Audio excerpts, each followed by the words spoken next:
Hello learners, welcome back to our channel remarkable studies. आज की video है part 61 हमारे कैश फ्लो स्टेटमेंट चैप्टर की।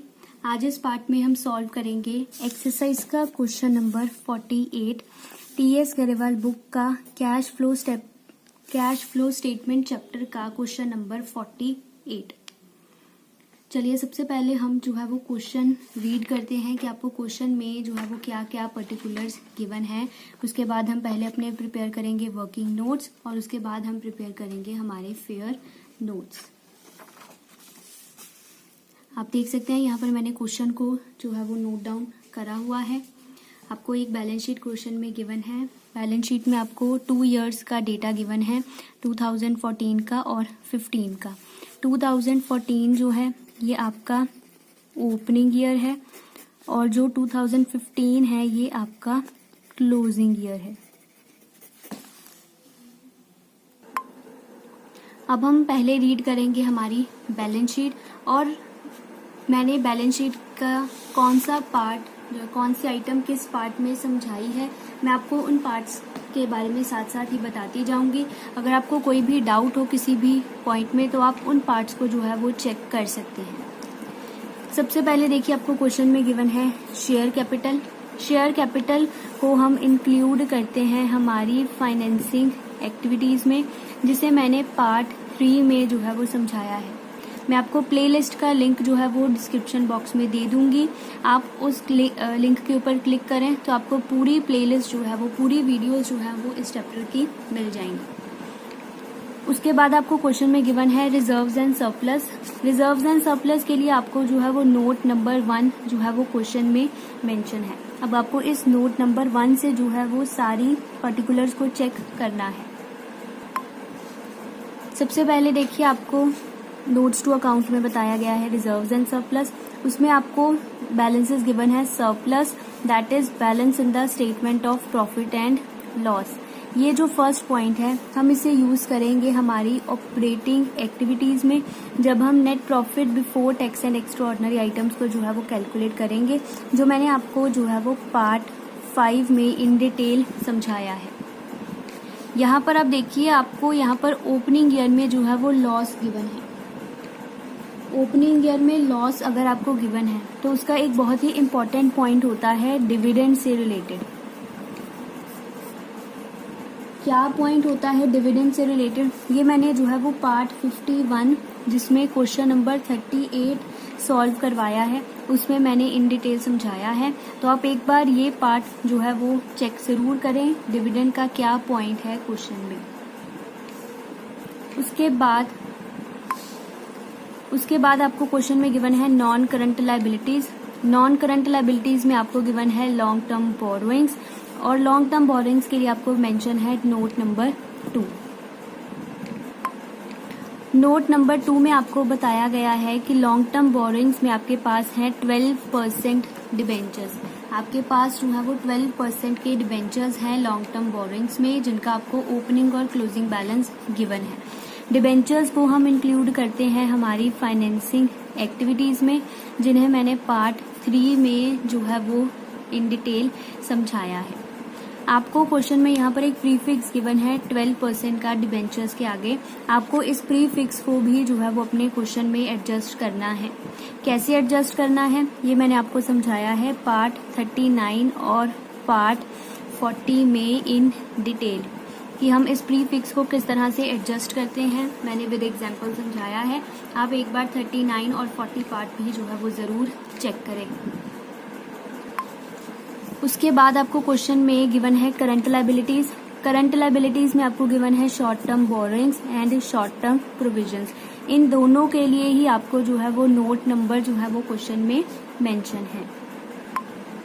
शॉर्ट टर्म बोरोइंग्स में आपको गिवन है बैंक ओवरड्राफ्ट। बैंक ओवरड्राफ्ट का क्या पॉइंट होता है, वैसे तो हम इसे लास्ट पार्ट में भी सॉल्व कर चुके हैं। बैंक ओवरड्राफ्ट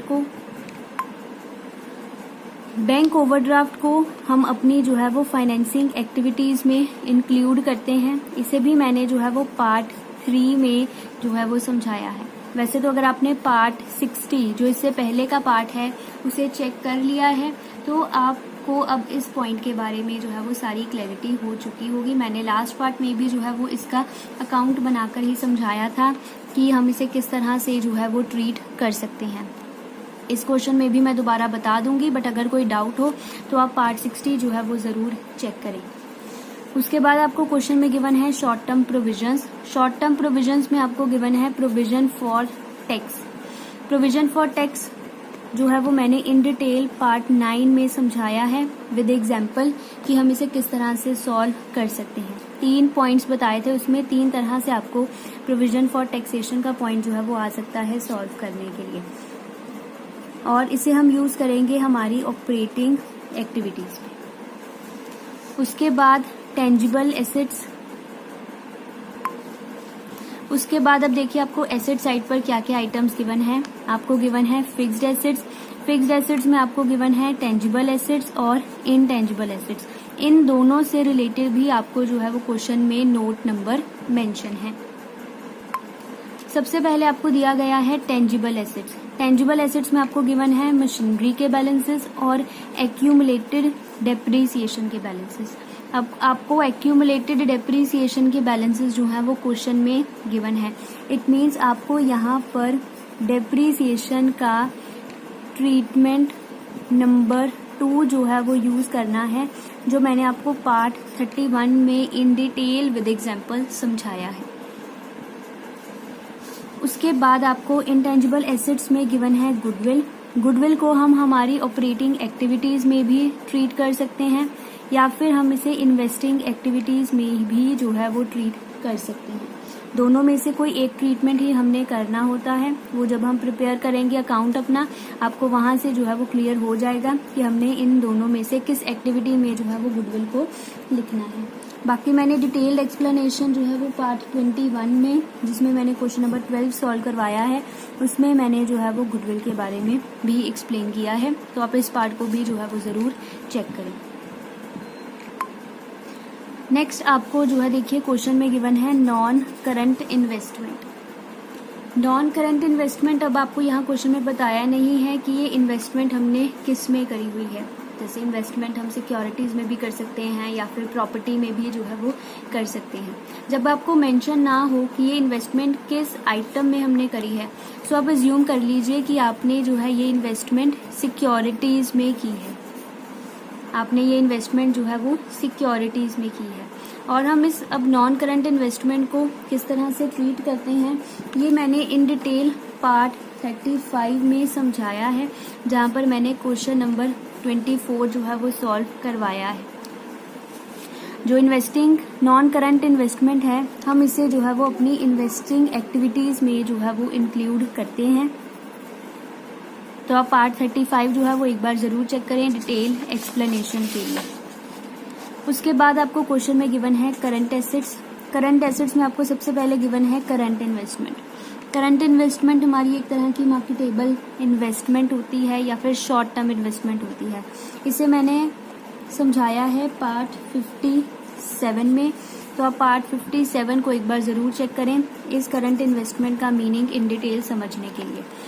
जो करंट इन्वेस्टमेंट होती है ये हमारे जो है वो कैश एंड कैश इक्विवेलेंट्स का पार्ट होती है। तो हम इसे जो है वो एट दी एंड अपने क्वेश्चन में यूज करेंगे, जब हम बाकी कैश एंड कैश इक्विवेलेंट्स को यूज करेंगे। उसके बाद है इन्वेंट्रीज।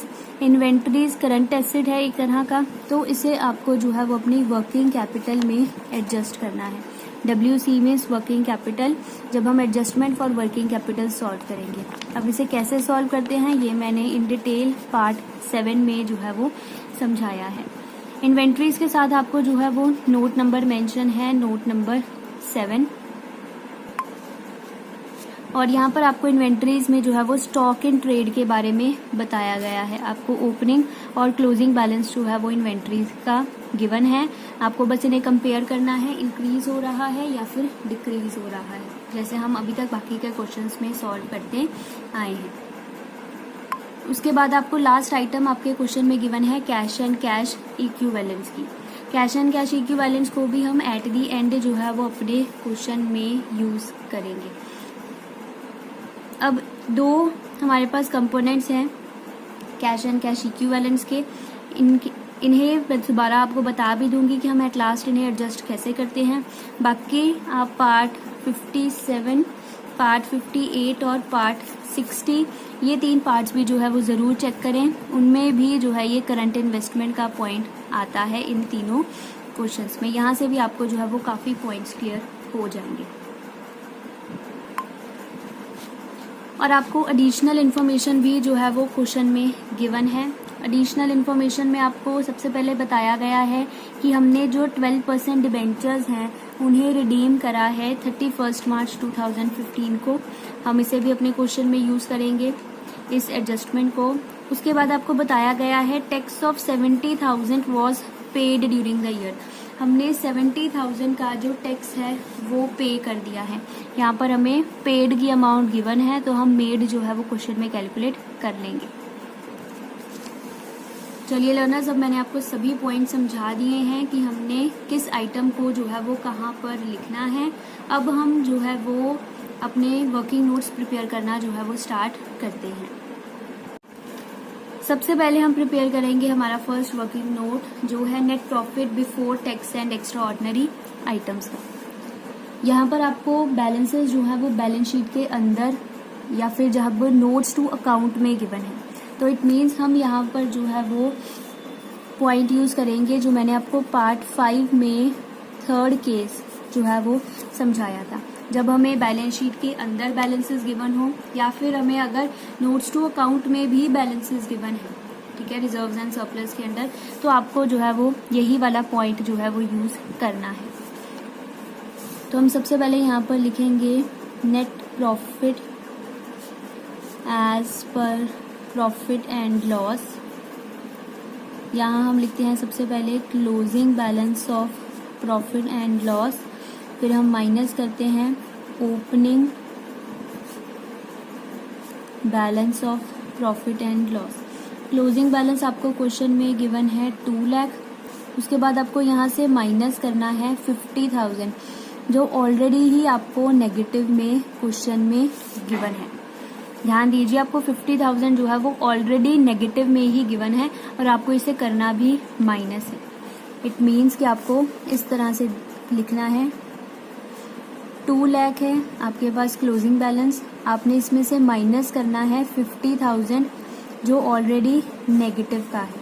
तो इट मीन्स 2 लाख, ये माइनस माइनस हो जाएगा प्लस 50,000 का, तो ये आ जाएगा आपके पास 2,50,000। ये इस तरह से सॉल्व करना है। साइंस को बड़े ही ध्यान से आप जो है वो सॉल्व करें, क्योंकि अगर आपने यहीं पर साइन गलत लगा दिया या फिर गलत अमाउंट ही बाहर लिख ली तो सारा आंसर आपका जो है वो गलत हो जाएगा। सो आपको यहाँ लिखना है 2,50,000। उसके बाद हम यहाँ पर अब कुछ आइटम्स ऐड करते हैं और कुछ लेस करते हैं। अब आपको क्वेश्चन में खुद ही ढूंढना है आपको क्या प्लस करना है और क्या माइनस करना है। आपको देखिए क्वेश्चन में जो है वो प्रोविजन फॉर टैक्सेशन के बैलेंसेस गिवन है। अगर आपको डिटेल एक्सप्लेनेशन चाहिए प्रोविजन फॉर टैक्सेशन के अकाउंट की तो आप पार्ट 9 जो है वो चेक ज़रूर करें। सबसे पहले हम लिखेंगे bye balance brought down. Opening balance आपको क्वेश्चन में गिवन है 90,000। उसके बाद गिवन है टू बैलेंस कैरिड डाउन 70,000। उसके बाद आपको एडिशनल इन्फॉर्मेशन में बताया गया है टैक्स 70,000 का हमने पे कर दिया है, पेड बताया गया है। तो it means to bank paid जो है वो आपको बताया गया है 70,000। अब एक और आइटम यहाँ पर आएगी जो है by profit and loss made balancing figure. Account अब कंप्लीट कर लीजिए। डेबिट साइड का टोटल ज़्यादा है 1,40,000। 1,40,000 माइनस 90,000 ये आ जाएगा आपका 50,000। ये हमारे पास आया है प्रॉफिट एंड लॉस मेड। जो ये टू बैंक पेड है हम इसे माइनस करते हैं हमारी ऑपरेटिंग एक्टिविटीज़ में से, जब हम लिखते हैं minus tax paid operating activities के लास्ट में। और जो ये by profit and loss made है, जब हम हमारा वर्किंग नोट सॉल्व करते हैं net profit before tax and extra ordinary items का, तो हम इसे वहाँ पर ऐड करते हैं। ठीक है, इट मीन्स जो ये हमारा 50,000 आया है ये हमारा यहाँ पर ऐड हो जाएगा प्रोविजन फॉर टैक्स, ब्रैकेट में लिख दीजिए मेड, साथ में लिख दीजिए working note number 250,000। Working note number जो है वो ज़रूर अपने आंसर में जो है वो आप मेंशन करें कि आपने कौन सी अमाउंट को जो है वो कहाँ से लिखा है। बस यही 2 आइटम्स आएंगे यहाँ पर और हम इन दोनों का टोटल कर देंगे जो आएगा 3 लाख। 3 लाख जो है वो हमारी अमाउंट आई है net profit before tax and extraordinary items की। उसके बाद प्रिपेयर करते हैं नेक्स्ट अकाउंट मशीनरी का। आपको मशीनरी का बैलेंसेस भी गिवन है और एक्यूमुलेटेड डेप्रिसिएशन के बैलेंसेस भी गिवन है। सो आई सजेस्ट यू कि आप इसका वर्किंग नोट जो है वो ज़रूर प्रिपेयर करें अपने अकाउंट में। अकाउंट ज़रूर प्रिपेयर करें अपने वर्किंग नोट्स में। चाहे आपको यहाँ कोई एडजस्टमेंट गिवन नहीं है बट फिर भी आप ज़रूर ट्राई करें, आप मशीनरी का और एक्यूमुलेटेड डेप्रिसिएशन का अकाउंट हमेशा प्रिपेयर करें अपने वर्किंग नोट्स में। सो इन दोनों अकाउंट्स की डिटेल्ड एक्सप्लेनेशन मिल जाएगी आपको पार्ट 31 में। तो आप पार्ट 31 जो है वो ज़रूर चेक करें। अगर आपको कोई भी क्वेरी हो कि मैंने किस आइटम को कहाँ लिखा है और उसे वहाँ लिखने का रीज़न क्या है। तो सबसे पहले to balance brought down. Opening balance आपको मशीनरी का गिवन है 8,21,000। उसके बाद बाय बैलेंस कैरिड डाउन जो है वो आपको क्वेश्चन में बताया गया है 12,03,000 का। उसके बाद आपको एक्यूमुलेटेड डेप्रीसिएशन के भी बैलेंसेस क्वेश्चन में गिवन है, तो इसका भी अकाउंट साथ ही प्रिपेयर करते हैं। Bye balance brought down, opening balance है 101,000 और क्लोजिंग बैलेंस कैरिड डाउन आपको गिवन है 2 लाख का। अब कोई भी एडजस्टमेंट आपको क्वेश्चन में गिवन नहीं है तो इट मीन्स आपको बस अब अपने अकाउंट को जो है वो बैलेंस करना है। सबसे पहले बैलेंस करते हैं एक्यूमुलेटेड डेप्रीसिएशन का अकाउंट। यहाँ पर जो बैलेंस है वो बच रहा है बाय वाली साइड के ऊपर, इट मीन्स डेबिट साइड का टोटल जो है वो ज़्यादा है और क्रेडिट साइड पर जो है वो डिफरेंस बच रहा है 99,000 का। तो इस अकाउंट में 4 ही चीज़ें आती हैं, 2 बैलेंसेस। अगर हमने कोई मशीन का पार्ट बेचा है तो बेचने वाले पार्ट की डेप्रीसिएशन को हम यहाँ पर लिखते हैं और उसके बाद जो पूरी डेप्रीसिएशन होती है by profit and loss depreciation, हमारे टोटल एसेट के ऊपर कितनी डेप्रीसिएशन लगी है वो हम जो है वो यहाँ पर लिखते हैं। सो ये आ जाएगा by profit and loss depreciation 99,000। अब जब हम अपनी ऑपरेटिंग एक्टिविटीज़ को कैलकुलेट करेंगे तो हम इसे जो है वो प्लस करेंगे under non cash and non operating expenses है, क्योंकि डेप्रीसिएशन जो है वो एक तरह का नॉन कैश एक्सपेंस होता है। उसके बाद चलते हैं मशीनरी के अकाउंट की तरफ। इसमें भी अब कोई और एडजस्टमेंट नहीं आएगी तो इसे भी हमने अब जो है वो बैलेंस करना है। यहाँ पर जो बैलेंस है वो क्रेडिट साइड का ज़्यादा है और डेबिट साइड पर जो है वो डिफरेंस बच रहा है, और डेबिट साइड पर जो है वो डिफरेंस बच रहा है 382,000 का। अब आपको इसे किस नेम से डालना है वो हम डालेंगे टू बैंक परचेज के नेम से और ब्रैकेट में लिख दीजिए आप बैलेंसिंग फिगर। अब तक तो आपको बहुत अच्छे से क्लियर हो गया होगा कि हमने इस साइड जो है वो डिफरेंस क्यों डाला है, क्योंकि इस साइड 3 ही चीज़ें आती हैं, brought down, to bank purchase और to profit and loss, profit on sale. अब हमने क्वेश्चन में कुछ भी बेचा नहीं है तो इट मीन्स हम यहाँ पर प्रॉफिट नहीं डाल सकते, तो एक ही आइटम बची डालने के लिए टू बैंक परचेज और हमने उसमें जो है वो अपना बैलेंस डाल दिया है।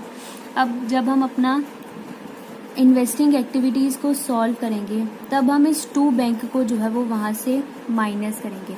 हम इसे जो है वो एज अ आउटफ्लो जो है वो शो करेंगे, क्योंकि हमने मशीन को परचेज किया है, तो परचेज करने से जो है वो हमें पेमेंट करनी पड़ती है, तो पेमेंट करने से जो है वो हमारे बिजनेस में आउटफ्लो होगा। चलिए अब आगे हम प्रिपेयर करते हैं नेक्स्ट वर्किंग नोट हमारा जो है calculation of interest on debentures का। आप ध्यान दीजिए, आपको नोट्स टू अकाउंट में जहाँ लिखा गया है डिबेंचर्स, वहाँ पर आपको बताया गया है कि जो डिबेंचर्स हैं उनके ऊपर 12% का जो है वो हमने प्रीफिक्स यूज़ करना है।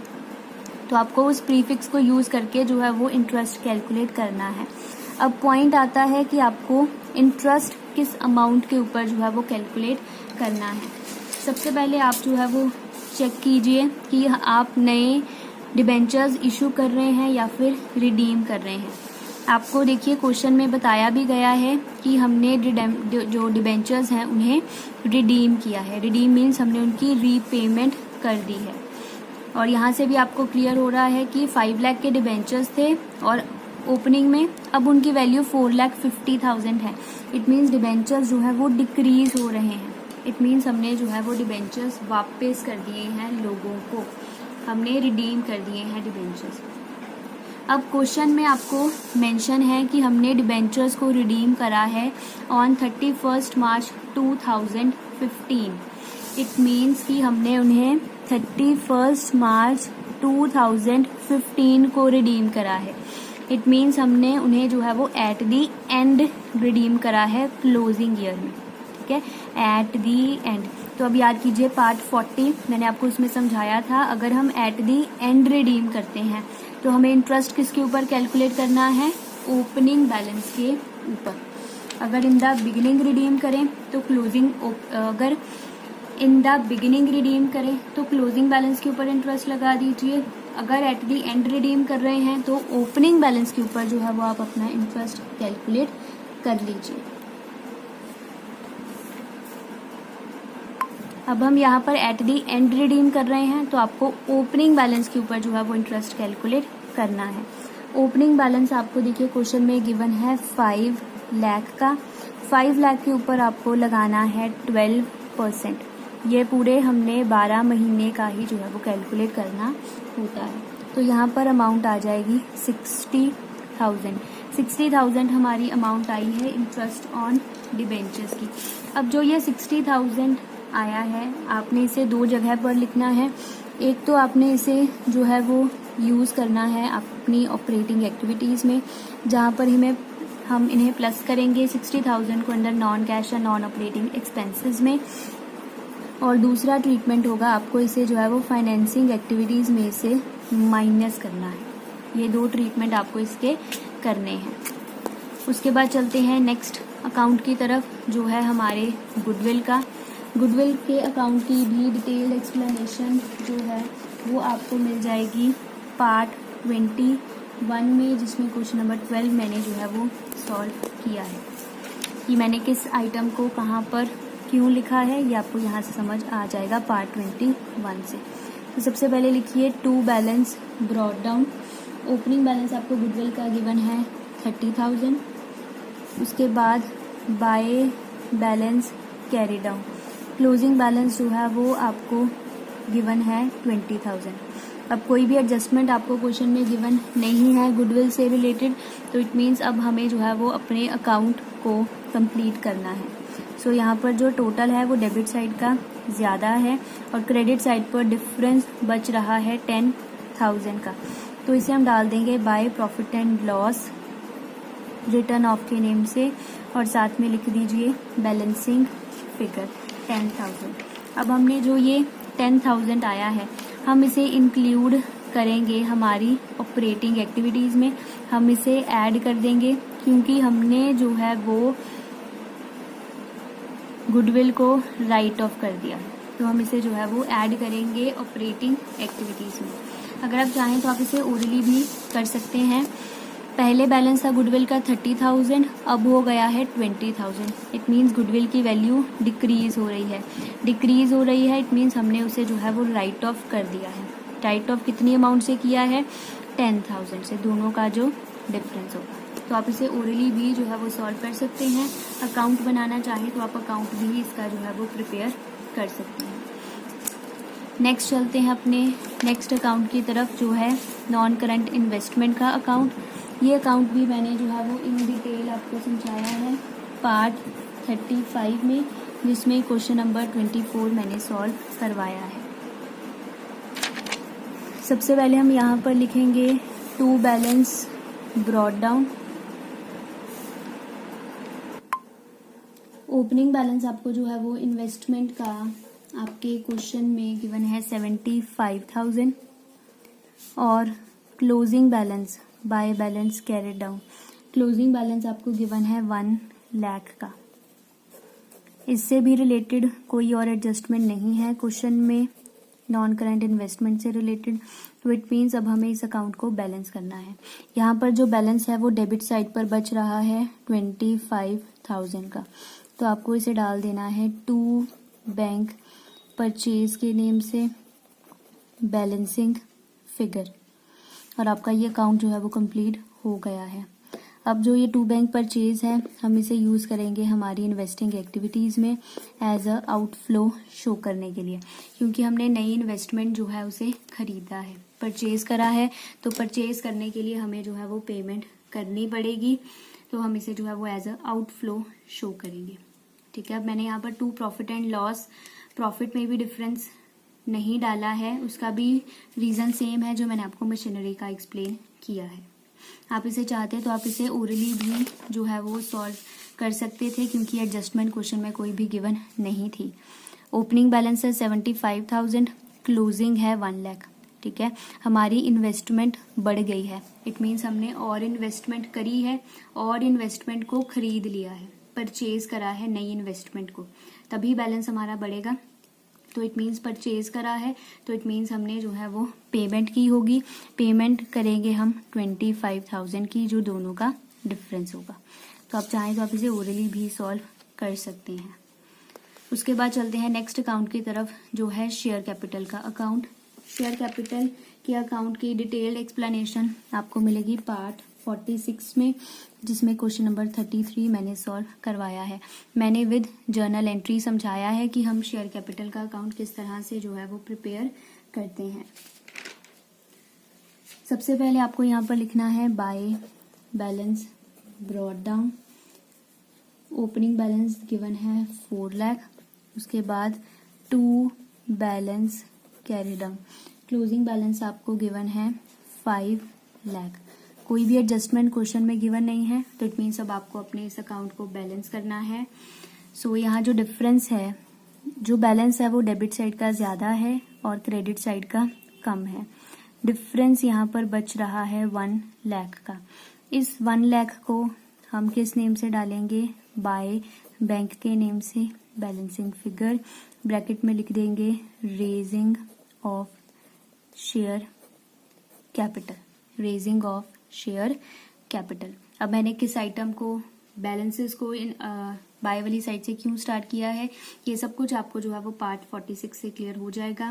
बैलेंसिंग फिगर इसमें क्यों डाला है, ये भी आपको पार्ट 46 से क्लियर हो जाएगा। उसके बाद नेक्स्ट अकाउंट है हमारा डिबेंचर्स का। अब जो ये बाय बैंक आया है, ठीक है, जो हमारा ये बाय बैंक आया है, हम इसे यूज़ करेंगे हमारी फाइनेंसिंग एक्टिविटीज़ में, और हम इसे एज अ इनफ्लो जो है वो शो करेंगे। इट मीन्स हम इसे पॉजिटिव अमाउंट से लिखेंगे, क्योंकि शेयर्स इशू करे हैं, तो शेयर्स इशू करने से जो है वो हमें पैसा रिसीव होगा, तो हम इसे एज अ इनफ्लो जो है वो शो करेंगे।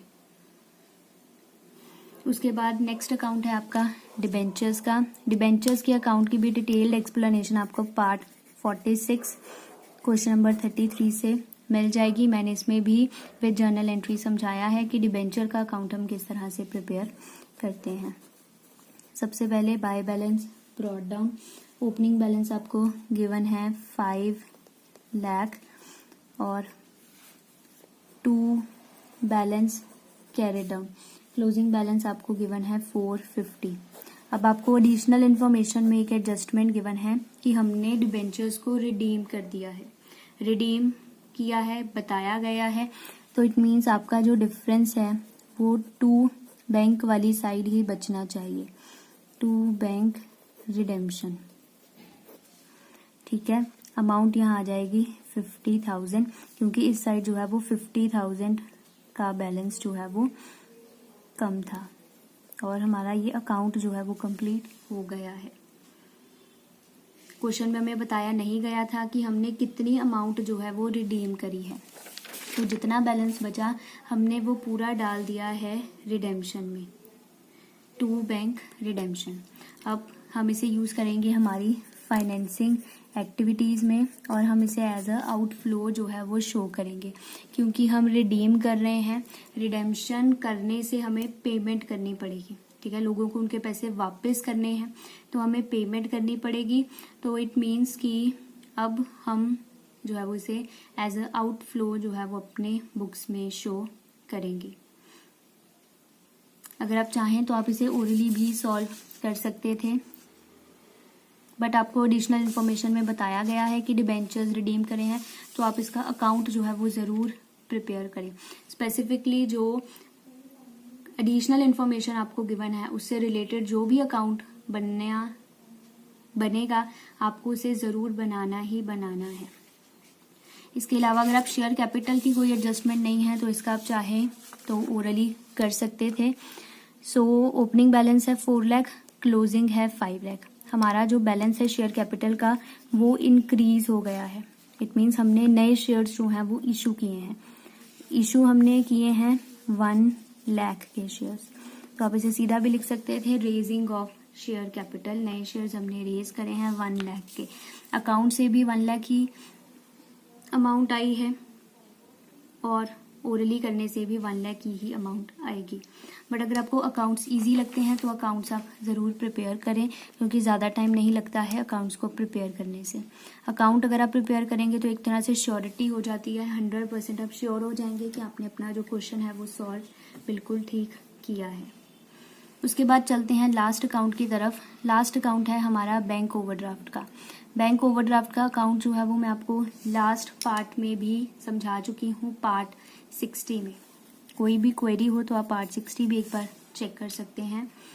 बैंक ओवरड्राफ्ट हम शो करते हैं हमारी लाइबिलिटी साइड के ऊपर। इट मीन्स इसका जो है वो क्रेडिट बैलेंस होगा। जितनी भी आइटम्स आप लाइबिलिटी साइड पर लिखते हैं उन सभी का क्रेडिट बैलेंस होता है। इट मीन्स क्रेडिट बैलेंस है तो ये सारी आइटम्स जो हैं वो क्रेडिट साइड से स्टार्ट होंगी। तो यहाँ लिख दीजिए बाय बैलेंस ब्रॉट डाउन 50,000 और उसके बाद टू बैलेंस कैरिड डाउन वो आप लिख दीजिए 1,50,000। इसका भी अकाउंट बिल्कुल सेम है जैसा हम डिबेंचर्स का अकाउंट हमने प्रिपेयर करा है। कोई भी डेट है, डिबेंचर्स हैं, लोन है, ओवरड्राफ्ट है, कैश क्रेडिट है, सबका जो अकाउंट है वो बिल्कुल सेम ही जो है वो बनेगा, क्योंकि डेट है, डेट तो डेट ही है, उसका बस नेम चेंज हो जाएगा। बाकी अकाउंट्स जो किस तरह से प्रिपेयर करने हैं वो सारे जो है वो बिल्कुल सेम रहेंगे। अब ओवरड्राफ्ट से भी रिलेटेड कोई एडजस्टमेंट क्वेश्चन में नहीं है, तो आप अपना जो अकाउंट है उसे आप कंप्लीट कर लें।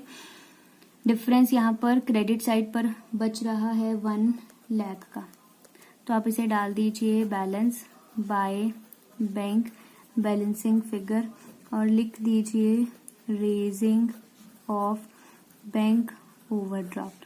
B/O means bank overdraft. हम बैंक ओवरड्राफ्ट को यूज करेंगे हमारी फाइनेंसिंग एक्टिविटीज में। इट मीन्स जो ये आपकी अमाउंट आई है हम इसे फाइनेंसिंग एक्टिविटीज में जो है वो प्लस करेंगे, एज अ इनफ्लो जो है वो शो करेंगे, क्योंकि हमने ओवरड्राफ्ट की फैसिलिटी ली है बैंक से। ठीक है, हमने एक्स्ट्रा अमाउंट विड्रॉ करवा लिया है तो हम पैसा क्या करेंगे, रिसीव करेंगे। तो ये हमारा एक तरह का इनफ्लो जो है वो बन जाएगा। अब अगर आप चाहें तो यहाँ पर नीचे एक नोट भी जो है वो मेंशन कर सकते हैं कि आपने जो बैंक ओवरड्राफ्ट है उसे अपनी फाइनेंसिंग एक्टिविटीज़ में इंक्लूड किया है, ऑपरेटिंग जो वर्किंग कैपिटल है उसमें इंक्लूड नहीं किया है। तो आप नोट लिख दे bank overdraft is a type of borrowing so it will be included in our financing activities. हम इसे अपनी फाइनेंसिंग एक्टिविटीज़ में ही जो है वो इंक्लूड करेंगे और हम इसे अपनी करंट लाइबिलिटी में जब हम इसे working capital calculate find out करते हैं उसमें इंक्लूड नहीं करेंगे। ठीक है, तो आप ये नोट ज़रूर अपने क्वेश्चन में लिख दें। चलिए लर्नर्स, अब मैंने आपको समझा दिया है सारे पॉइंट्स कि हमने किस आइटम को कहाँ पर लिखना है। अब हम जो है वो अपने फेयर नोट्स बनाना जो है वो स्टार्ट करते हैं।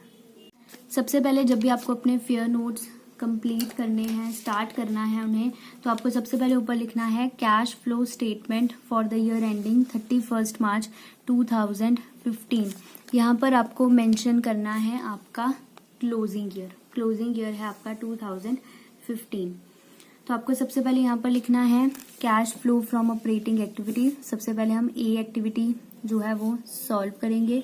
उसके बाद net profit before tax and extraordinary items, हमने इन्हें कैलकुलेट किया है हमारे वर्किंग नोट नंबर 1 में और अमाउंट आई है हमारी 3 लाख की। उसके बाद हम जो है वो यहाँ पर ऐड करेंगे non cash and non operating expenses को। अब आपको खुद ही क्वेश्चन में फाइंड आउट करना है कि आपको यहाँ पर कौन से आइटम्स को जो है वो लिखना है। एक तो यहाँ पर आएगा डेप्रीसिएशन ऑन मशीनरी, जो हमने अपने वर्किंग नोट से कैलकुलेट करा 99,000। उसके बाद इंटरेस्ट ऑन डिबेंचर्स हमने कैलकुलेट करा जिसकी अमाउंट है 60,000। और साथ ही में हमें पता चला कि हमने गुडविल को भी जो है वो राइट ऑफ कर दिया है जिसकी अमाउंट है 10,000। अब देखिए मैंने यहाँ पर सभी वर्किंग नोट नंबर भी जो है वो मेंशन कर लिए हैं। आप भी जो है वो सभी नोट नंबर जो है वो जरूर मेंशन करें अपने क्वेश्चन में। अब उसके बाद हम क्वेश्चन में लिखते हैं non cash and non operating incomes. वो आपको क्वेश्चन में कोई भी गिवन नहीं है तो हम यहाँ पर लिख देंगे नील। और अब आपको इन सब का टोटल करके जो है वो यहाँ लिखना है बाहर आउटर कॉलम में। इन सबको प्लस करने के बाद जो है वो आपका टोटल आएगा 1,69,000 का, 1,69,000। अब आपको प्लस करना है 1,69,000 प्लस आपका जो ये है 3 लाख, तो आपकी जो है वो अमाउंट आ जाएगी 4,69,000। इसे हम लिखते हैं operating profit before working capital changes. उसके बाद हम अपने क्वेश्चन में सॉल्व करते हैं एडजस्टमेंट फॉर वर्किंग कैपिटल। यहाँ पर हम प्लस करते हैं डिक्रीज इन करंट एसेट और इंक्रीज इन करंट लायबिलिटीज को, इंक्रीज इन करंट एसेट और डिक्रीज इन करंट लायबिलिटीज को। मैंने इन्हें जो है वो इन डिटेल पार्ट 7 में समझाया है, तो आप उसे जो है वो एक बार जरूर चेक करें। अब आपको हमने यहाँ पर कौन कौन सी आइटम्स लिखनी है वो आपको पता चलेगा आपकी बैलेंस शीट में से। अब देखिए जो हमारे पास ये बैलेंस शीट है हमारी, इस बैलेंस शीट में से हमने करंट लायबिलिटीज को सबसे पहले निकालना है। करंट लायबिलिटीज में आपको गिवन था short term borrowings, short term borrowings में आपको गिवन था बैंक ओवरड्राफ्ट। इसे हम ऑलरेडी जो है वो अपने क्वेश्चन में यूज कर चुके हैं फाइनेंसिंग एक्टिविटीज में, तब हम इसे दोबारा जो है वो वर्किंग कैपिटल में यूज नहीं करेंगे। जितने भी आइटम्स आपको बैलेंस शीट में गिवन हैं आपको उन सभी आइटम्स को एक ही एक्टिविटी में जो है वो लिखना है।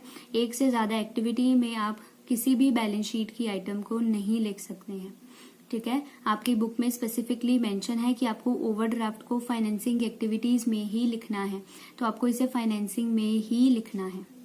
अब इसे गलती से जो है वो आप वर्किंग कैपिटल में इंक्लूड मत कर दीजिएगा, ठीक है। तो हम इट मीन्स इसमें से वर्किंग कैपिटल में कुछ भी नहीं आएगा।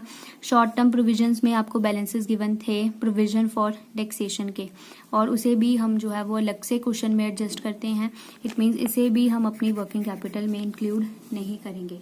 इट मीन्स कोई भी और वर्किंग करंट लायबिलिटी आपको नहीं लिखनी है आपके वर्किंग कैपिटल में।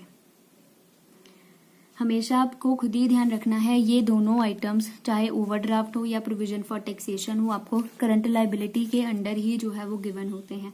आपको खुद ही ध्यान रखना है कि आपको इन्हें जो है वो कहाँ पर एडजस्ट करना है। उसके बाद चलते हैं नेक्स्ट एसेट साइड पर। एसेट साइड पर आपको सिर्फ एक ही एसेट गिवन है जो हम अपनी वर्किंग कैपिटल में एडजस्ट कर सकते हैं, जो है इन्वेंट्रीज। और इन्वेंट्रीज के लिए भी आपको जो है वो नोट गिवन है, नोट नंबर 7। नोट नंबर 7 में बताया गया है आपको ओपनिंग बैलेंस है 45,000 का, क्लोजिंग है 107 का। इट मीन्स हमारी जो इन्वेंट्री है वो इंक्रीज हो रही है, हमारी इन्वेंट्री इंक्रीज हो रही है 62,000 से। और जब भी हमारा कोई भी करंट एसेट बढ़ता है तो हम उसे जो है वो अपने क्वेश्चन में से माइनस करते हैं। तो हम जो है वो इसे यहाँ पर लिख देंगे इंक्रीज इन स्टॉक। अमाउंट आ जाएगी यहाँ पर 62,000। माइनस करना है तो हम इसे जो है वो लिखेंगे नेगेटिव अमाउंट के साथ।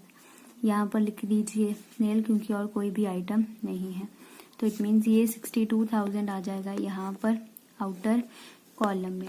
अब आपको जो है वो इसे माइनस करना है इस 469,000 में से। 469,000 माइनस 62,000 और आपके पास आ जाएगा 407,000। फिर हम यहाँ से जो है वो माइनस करते हैं टैक्स पेड। टैक्स पेड हमने कैलकुलेट किया था, वर्किंग नोट नंबर 2 में लिखा है 70,000 का, और इसे माइनस करके जो है वो आपके पास अमाउंट आ जाएगी cash flow before extra ordinary items की। तो आपको यहाँ लिख देना है 337,000। उसके बाद हम यहाँ से एडजस्ट करते हैं एक्स्ट्रा ऑर्डिनरी आइटम्स को। क्वेश्चन में आपको कोई भी एक्स्ट्रा ऑर्डिनरी आइटम गिवन नहीं है, तो यहाँ डाल दीजिए नील। इट मीन्स आपका जो फाइनल आंसर है वो है 337,000 cash flow from operating activities. Positive में आया है तो हमने लिखा है कैश फ्लो फ्रॉम, अगर नेगेटिव में आता तो हमने लिखना था cash used in operating activities.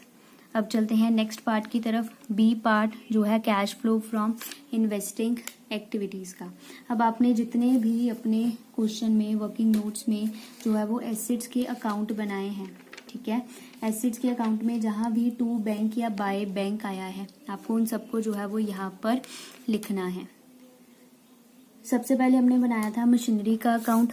Machinery के अकाउंट से हमें पता चला कि हमने मशीन को परचेज करा है। परचेज ऑफ मशीन अमाउंट हमें पता चली 382,000 की। आप इसको इसे लिखना है नेगेटिव में, तो अब हमने जो है वो ब्रैकेट्स डाल दिए हैं क्योंकि हमने पेमेंट करी है मशीन परचेज करने के लिए, तो इट मीन्स बिजनेस में से जो है वो आउटफ्लो हुआ है। और हमने परचेज करा है नई इन्वेस्टमेंट को, तो परचेज ऑफ इन्वेस्टमेंट या नॉन करंट इन्वेस्टमेंट वो हमने करी है 25,000 की। इसे भी हम शो करेंगे नेगेटिव साइन के साथ। यहाँ पर मैंने जो है वो नोट नंबर भी मेंशन कर दिए हैं। यही दो आइटम्स जो है वो यहाँ पर आएंगी। अब इन सबको टोटल करके आपको लिखना है बाहर आउटर कॉलम में। दोनों ही अमाउंट्स जो हैं वो माइनस की हैं, नेगेटिव की हैं। 407,000 आ जाएगा, वो भी नेगेटिव में। दोनों नेगेटिव की हैं तो माइनस माइनस जो है वो प्लस हो जाएगा, और जो साइन है वो नेगेटिव का रह जाएगा क्योंकि दोनों आइटम्स जो हैं वो हमारी माइनस की हैं। तो हम यहाँ पर लिख देंगे cash used in investing activities. Cash used in investing activities, क्योंकि नेगेटिव में cash used in investing activities, क्योंकि हमारा जो आंसर है ये नेगेटिव में आया है। अगर पॉजिटिव में आता तो cash flow from investing activities आपको लिखना था। अब चलते हैं नेक्स्ट पार्ट की तरफ। सी पार्ट हमारा जो है cash flow from financing activities का। अब इसमें भी आपने जितने भी अपने फाइनेंसिंग एक्टिविटीज़ के अकाउंट बनाए हैं वहाँ पर जहाँ भी टू बैंक या बाय बैंक आया है आपको उन सभी को जो है वो यहाँ पर मेंशन करना है। हमने देखिए यहाँ पर एक बनाया था शेयर कैपिटल का अकाउंट। हमें वहाँ से पता चला raising of share capital amount है 1 लाख। उसके बाद हमें पता चला रिडेम्पशन ऑफ डिबेंचर्स अमाउंट है 50,000 की। उसके बाद बैंक ओवरड्राफ्ट, वहाँ से पता चला हमने रेज करा है, raising of bank overdraft amount है 1 लाख। उसके बाद जो हमने इंटरेस्ट पे किया है, इंटरेस्ट ऑन डिबेंचर्स पेड 60,000 पे करा है, तो इसे नेगेटिव साइन से शो करेंगे। जितनी भी चीजें रेज करी हैं इट मीन्स इनफ्लो हो रहा है पॉजिटिव अमाउंट से, रिडेम्पशन जो है वो नेगेटिव अमाउंट से शो होगा। बस यही आइटम्स आनी है यहाँ पर। मैंने यहाँ पर जो है वो नोट नंबर भी सारे मेंशन कर दिए हैं कि मैंने किस नोट में क्या पॉइंट सॉल्व किया है। अब बस आपको इन सबका टोटल करके जो है वो बाहर लिखना है आउटर कॉलम में। ये आ जाएगा 90,000। 90,000 जो है वो पॉजिटिव अमाउंट आई है, तो हम यहाँ लिखेंगे cash flow from financing activities. Cash flow from financing activities positive में है, अगर नेगेटिव में होता तो हमने लिखना था cash used in investing activities. अब चलते हैं नेक्स्ट स्टेप की तरफ, जिसमें हम फाइंड आउट करते हैं नेट इंक्रीज और decrease in cash and cash equivalence. ये हम फाइंड आउट करते हैं A plus B plus C से। A means cash flow from operating activities, B means cash flow from investing activities और C means cash flow from financing activities. तीनों को जो है वो आपको टोटल करके लिखना है यहाँ पर आउटर कॉलम में। जैसे ये देखिए तीनों आइटम्स हैं हमारे पास A, B और C। इन तीनों को टोटल करके आपको लिखना है यहाँ पर नीचे। यहाँ मैं आपको एक बार लिख के भी दिखा देती हूँ। हमें करना है A plus B plus C। A means cash flow from operating activities, जिसका आंसर आया है 337,000। उसके बाद प्लस करना है B जो है cash flow from investing activities, और इन्वेस्टिंग एक्टिविटीज का आंसर आया है नेगेटिव में 407,000।